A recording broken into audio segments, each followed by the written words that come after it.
edge off of walking through an art museum with fourth graders. So as we walk through these today, one thing I want to talk about how I'm going to do this is I'm taking a Bennett piece, so this is Sally Michael on the left, and I'm taking work from the Muskegon Museum of Art's permanent collection. Because my object tonight is to talk about how paintings have conversations. So as an art historian, the art history person that I love to be, it involves a lot of research and discovery and problem solving. And in curation, so in hanging those things and writing labels and whatever else, you are creating the conversation. So you're either creating a conversation via theme, via style, via something that has a commonality or maybe a complete difference. But it's the hope that you're learning something or maybe exploring something or discovering something. And it's those conversations that I think are the most meaningful and help you take away hopefully something a little more than what you started with. So that is my hope for tonight, is that we can walk through these conversations together. So the first one, like I said, is Sally Michael on the left here.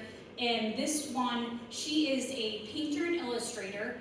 She worked for the New York Times doing illustrations for most of her career, and she illustrated numerous children's books, and that's how she supported her family. So her illustrations really were what she did. She always painted, but she's never seeking a gallery or really pushing her work. She always just kind of did it for herself, I think. And her husband was also a painter. And then the painting on the right is Joseph Gray. Joseph Gray was an artist, a designer, an art director, and a writer. And he, early, if not the first, Black professional to work in advertising in New York. And he actually lives in Detroit. Is he 100, Kirk?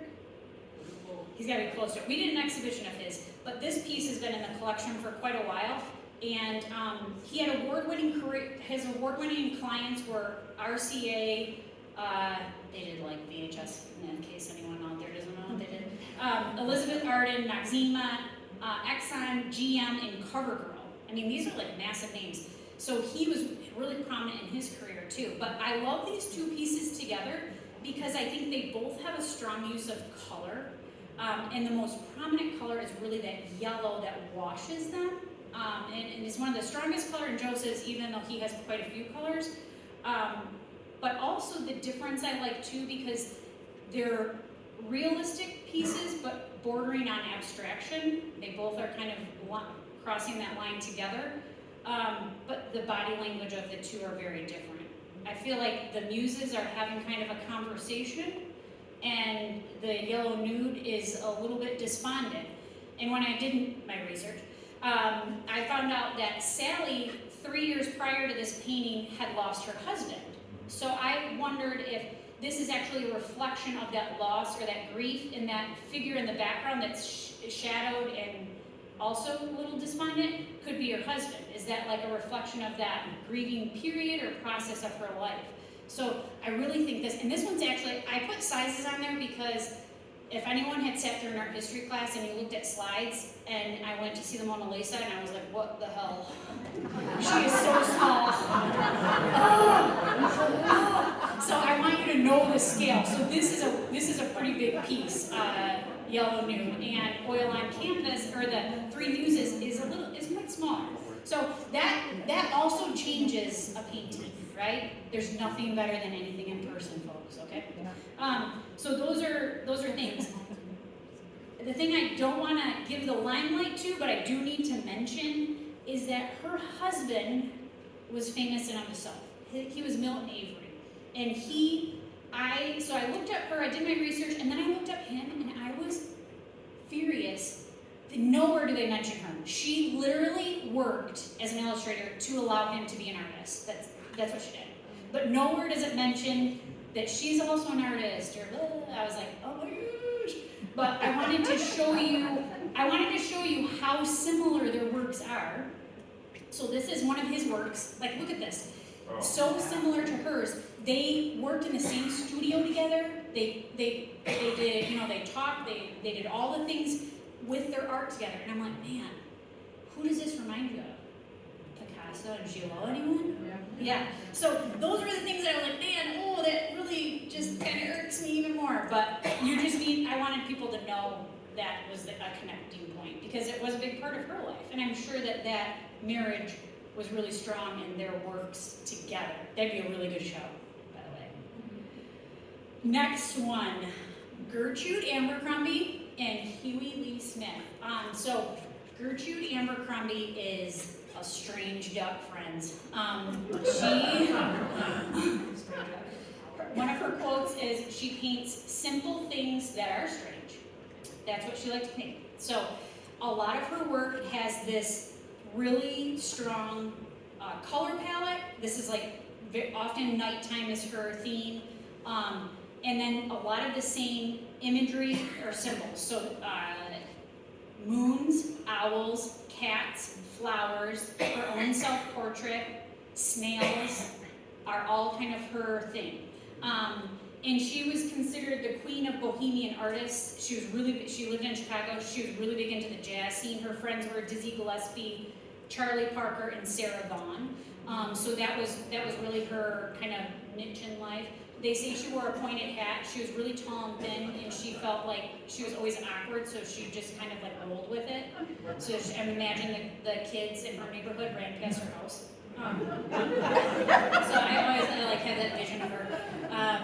And then Huey Lee Smith, he's an amazing artist. This is a really early one for him, and it's very dark. We have another one that's really bright, but I like this one because I thought their trees were very similar, and the sizes of the work are really similar.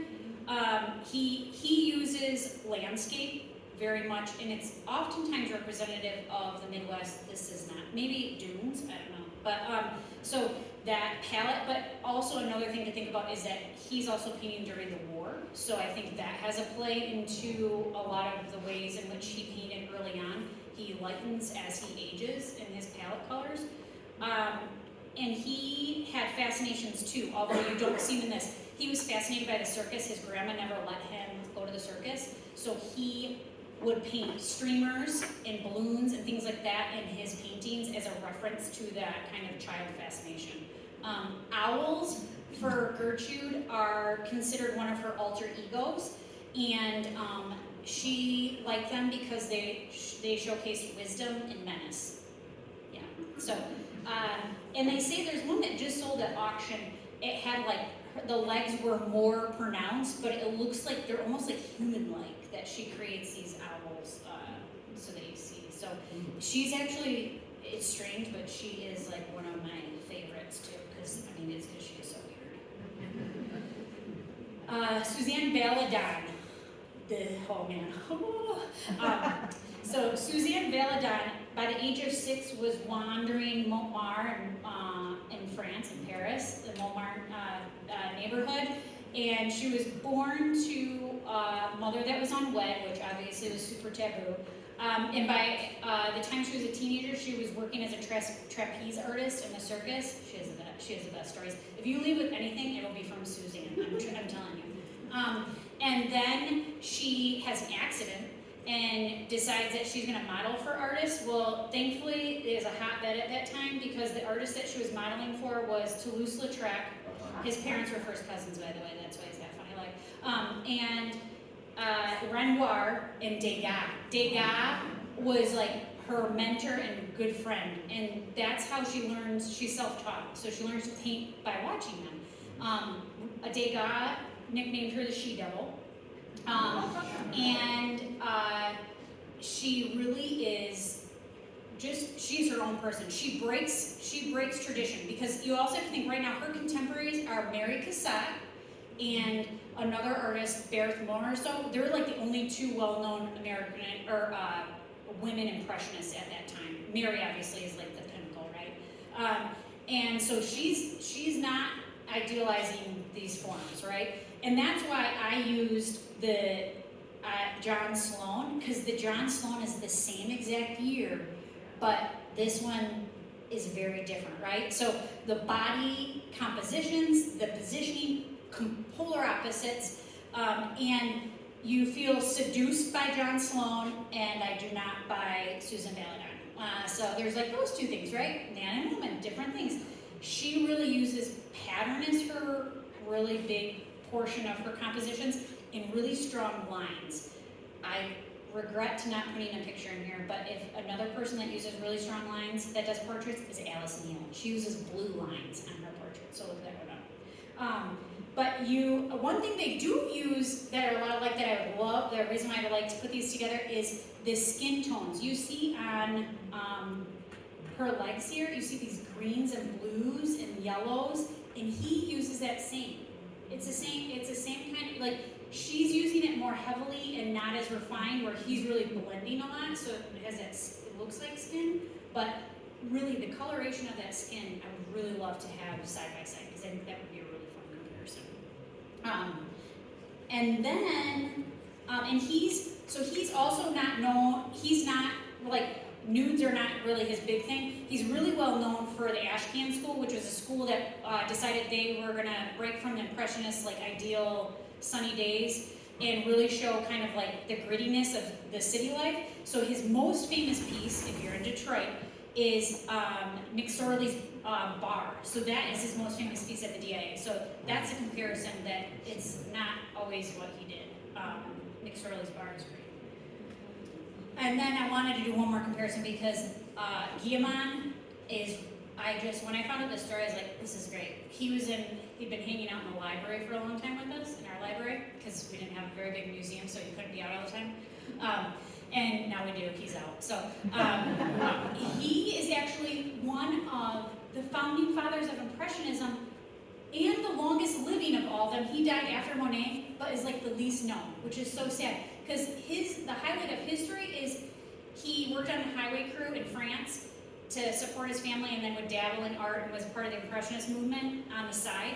And then in 1891, he wins the French lottery, and you see his colors. He's like, I'm an Impressionist painter, but I'm gonna stay within the lines. And then all of a sudden his colors go like off the charts. It's like, oh my gosh, look at this blue purple I can use on trees and hills. So that's why I love his story, because I feel like he got to do what Valladon did her whole life. She just didn't care. Like, she was doing her own thing. She had 4 retrospectives by the 1920s. She really was a big deal, and she made it herself. She just didn't care. So that's Susan Valladon. All right, this one, Montserrat Goudal, she is Spanish, and there's not a lot about her. So her dad was an art historian. She starts at the age of 17 studying medieval restoration, and then becomes kind of obsessed with this tonal saturation of a color with figures in it, which I am a little bit obsessed with her. And then I thought, gosh, what would I pair that with? So I was like, man, that Mayer piece that everybody loves would be great. And the way that they both are super saturated, one has a figure that you can't really see only by face and hand, and she's like engulfed by that painting, and the other looks like it should have a figure, but it doesn't have a figure, and it is also saturated in pink, right? So there's 2 things. And then there was a quote, and I was like, man, they're equal and opposites. Inhabited but not embodied would be the Goudal, and then embodied but not inhabited would be the Mayer. Right? And so I love these 2 pieces together, because I think, and I would love to see the colors together, because when you have to paint a canvas all the same color, there's a lot of variations that you can't see or appreciate from a screen. So, and Mayer is huge compared to the Goudal. Mayer. Oh my goodness, my Bloody Henry. So when I was able to see this Rosales piece in person when I first saw the collection, and I was just taken by how amazing this piece was. And it's quite large, it's 40 by 60. And she is Afro-Cuban American, and she was born in Chicago. And she wants to promote the harmony between the struggling dichotomies. She always loved and was inspired by Renaissance masters, but she never felt like she could relate. it's a lot of white guys, and Henry Ossawa Tanner, interestingly enough, is one of the first recognized American Black artists, and he was actually one of the first pieces in our collection. We bought this piece directly from him. We have this great stationery from him in Chicago writing about this piece and why we should buy it, because he's trying to sell it out of his exhibition that he's having in Chicago. So we bought this one in, I think it's 1911 actually, it's before we even opened, which is amazing to me because we have such a great African American collection that really was spurred in the 90s, but really one of our earliest pieces was also by a Black artist. His work though, however, is a reflection of what he was experiencing as a child. His dad was a Presbyterian minister, and so 95%, I bet you, of his works are biblical in nature, so Mary Magdalene and lots of those things. And then this one obviously is the Holy Family, but they're very reflective of who his experience at life. So I thought these would be great comparisons because they're both Black artists, but they're both working in very different ways and manners of representation. He only painted, I think, 3 paintings with Black figures, and one is actually at Crystal Bridges now. It was owned by Bill Cosby, and Crystal Bridges owns it now, so I'm so excited that it's in public view because I've never seen it. And it's called, I think it's The Grateful Supper. It's an adult male Black man sitting with a little boy at a table. It's really great. So anyway, but that's the difference, is that they're using subject matter that's alike. It's a religious subject matter, but they're very different. And I want to give you a comparison. She is recreating Michelangelo's creation of Adam. So that this is Sistine Chapel, like one of the most famous, I think it was like 6 years it took them to do, but you can see that direct correlation. She's pulling right from it.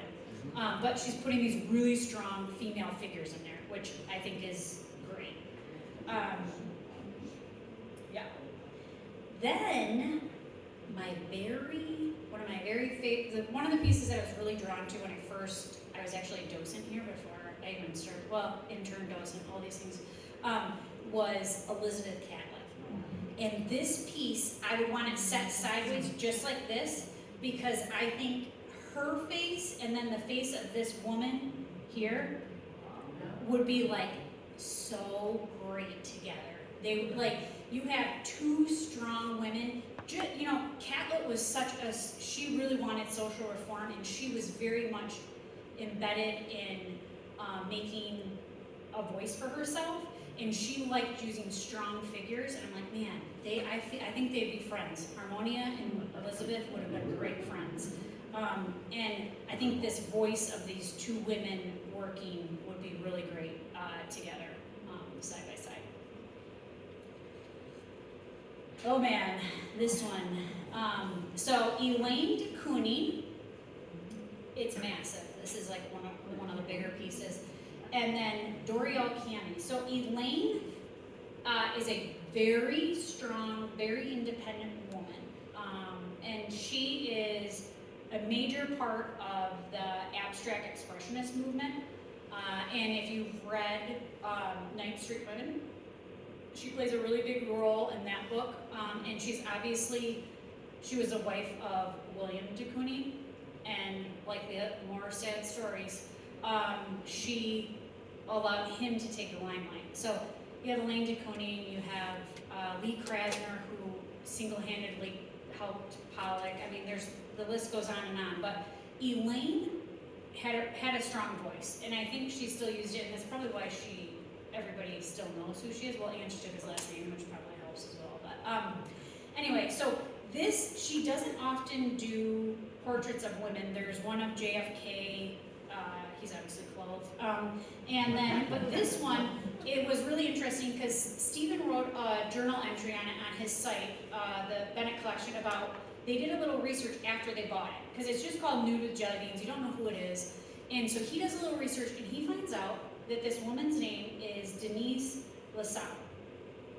Denise's, he has on the site, which is interesting because I need to talk to Stephen about it. He has that her dad is Ibram LaSalle, who is a sculptor, and he was good friends with William de Kooning. But what he doesn't say is that Ernestine, also known as Ernie LaSalle, her mother, was good friends with Elaine. Elaine and Ernie were really good friends, and Elaine actually is Denise's godmother. So Denise ends up, I mean, I'm sure like all of us, she helps Elaine. She was her secretary at this time. So she's a secretary for Elaine, and she said that she was supposed to be part of another painting, but she was too short and round. So she's like, let's just do this. And so she has, she's like, I just need a model. So she decides to use Denise. And then I guess it's Easter time, so she has jelly beans. Supposedly there's jelly beans in this picture. I would challenge anyone to find a jelly bean. I don't think they exist. It's like, you're like, man. But Elaine Melotti Schmidt and Stephen actually talked to Denise. So they talked to her about this painting because it was dated 1970, and she's like, that's not right, it's actually 1961. I remember it, it's blah, blah, blah. And so actually, and that's that art historical research that's so important, because if you don't write it down or you don't change it, it just goes on that way. And she was elated to know that the painting still existed, because there are some of her, just like some portraits from the shoulders up clothes, that she had seen, but she didn't know where the jelly beans went. So it is now hanging in the gallery. So I thought that it was an interesting storyline to that, and that there is such a strong line with the ties of that and the artists. The artists are, we all say, oh, it's 6 degrees of separation. I think artists are like 2 degrees of separation. It's just like, they're all, you pick one name and you're like, oh, there's the spider web. And then Doral Cami, she was actually part of the Bennett Prize. She was a Bennett Prize finalist. And so we purchased this piece out of that exhibition, and I really love these comparisons because I can feel Elaine de Kooning's like just confidence and strength in this painting, as well as Denise. Denise must have been right, like, okay, fine, whatever. And like that confidence that these poses are in, and then Dorielle is commenting on today and now, and how our world has changed women's views of their own bodies. So she's looking at like social media and technology and how those things have changed. So that's how you see these like bright colors, and there's glitter around there, which is not good, but it's attached. And so you see these bright colors and the kind of these like iconic plays and things like that, because she's commenting on what's happening now in the world and how the reflection of what's happening for women as well, as the ideal body form, and what is ideal, and what does it look like, and how is it formed, and how do you achieve it, and how we're all marketed for all of that kind of stuff. So it's that. But when I was looking at it today and I was talking about it, I also noticed the faces are a lot alike. Like if you were to take the head, like just take their heads, and I was like, man, like expressions are a lot of the same, and their view, like they're both staring straight at you. So there's those things that when you're standing in front of paintings that just really start to strike you in different ways, and how they speak or don't speak to each other, and are separated by decades, right? But things still remain the same. So I think those are really interesting, striking things between the two of them. And they're both really big. The Babe in the Woods is a huge painting. So there's those two kind of works together. They'd be really cool together. All right. Oh, this is a picture of Denise. I found this on a website. So she's 3 years older than what she is in this painting here. So you can really see, she really captured it. She got frizzy hair, and yeah, a whole bit. Peggy Bacon. So at first I went through and I was trying to figure out who I was going to pick, who I wasn't going to pick. I tried to pick ones that weren't necessary. Elaine de Kooning, obviously, a lot of people know about. But Peggy Bacon,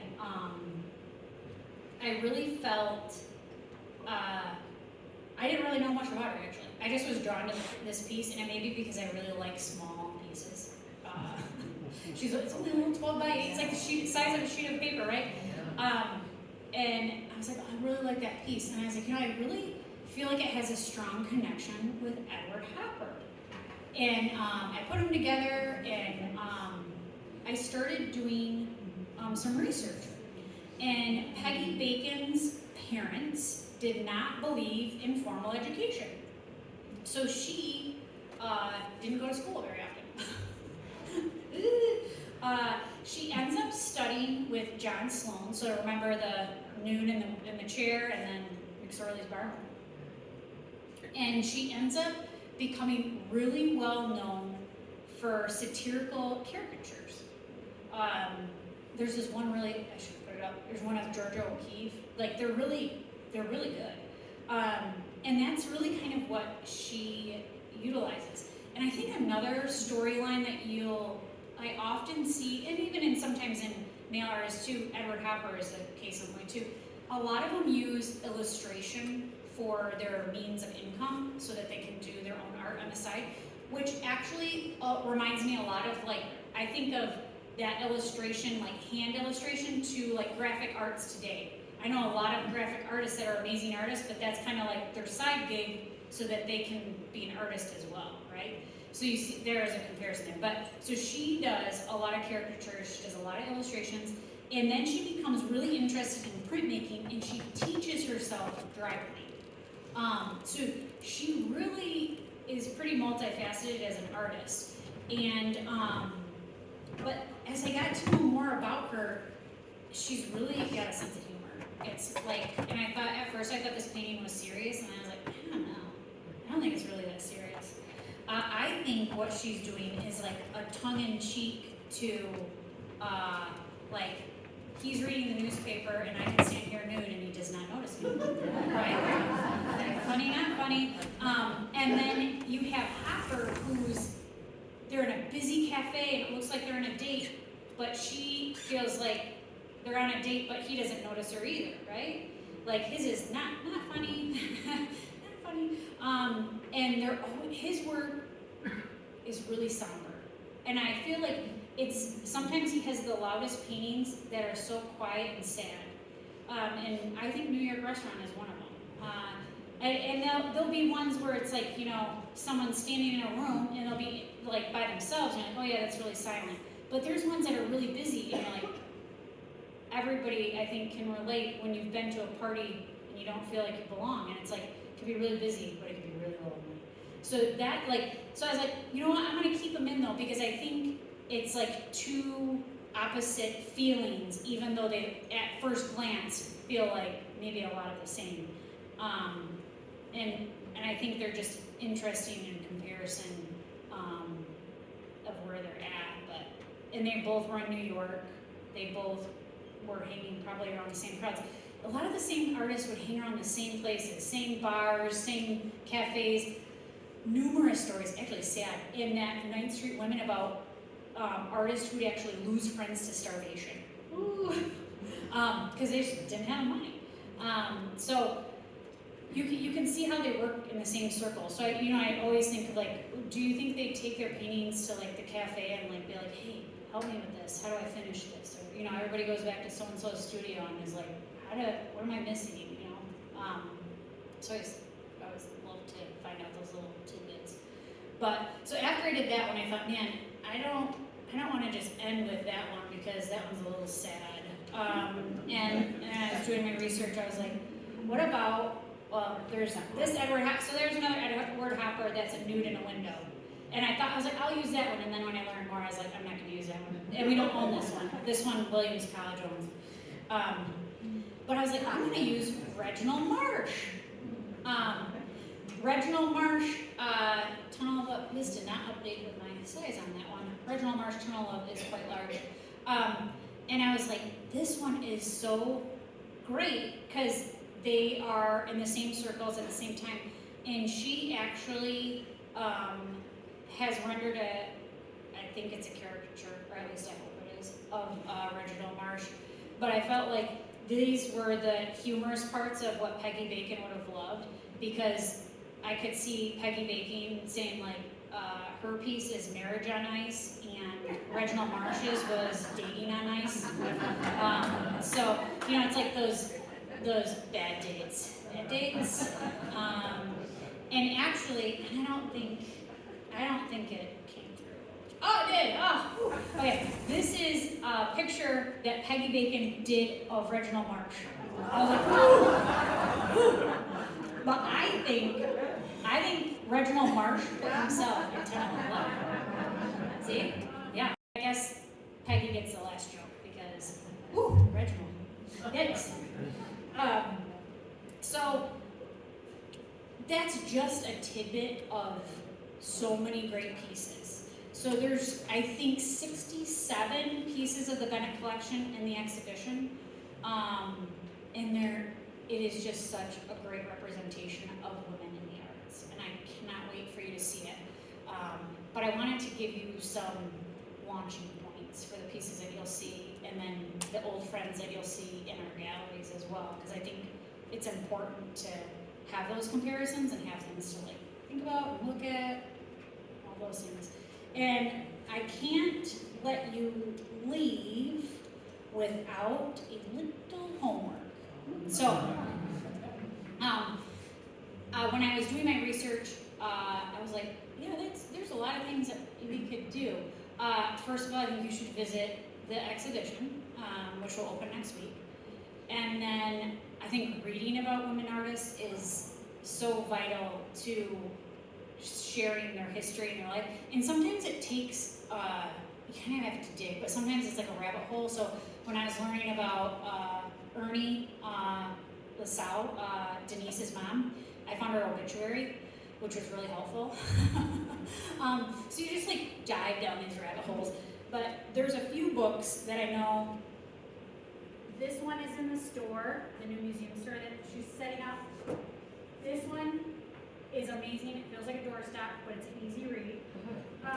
And this one is Katie Hessel. And she actually wrote a book, but she also has a great podcast in which she highlights women artists. And she interviews a lot of them. I've learned so much through her research and work. So those are reading vessels. This one was one of my favorites. And when I first started here, it's called the Penguin Concise Dictionary of Art History. Interestingly enough, it does not have Elaine de Kooning in here. However, Judy has Alice Aycock in here, who is going to be in our front lawn. So, I mean, like, there are things, this is really helpful, though. I love this one because it has really good, it has a quote from the artist, and then it tells you, like, their nationality and what they did, their mediums. So this is, like, one of my favorites, even though it doesn't have enough women in it, but I'll give them a pass.